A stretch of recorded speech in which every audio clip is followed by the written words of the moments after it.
I'm Denise Naughton, owner of Brand U Media, here with your weekly video tip, and today we're going to talk about some of the essentials that you're going to need in your video toolkit. One of the things that I highly suggest anyone getting is a mini tripod.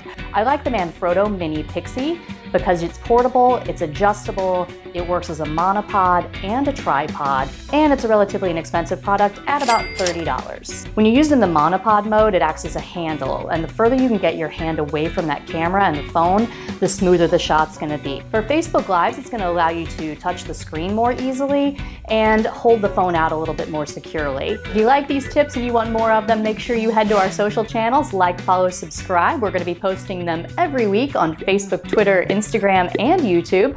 And if you prefer them in your inbox, we can do that too. Just head over to brandumedia.net and sign up for our weekly emails, and we'll see you back here next week.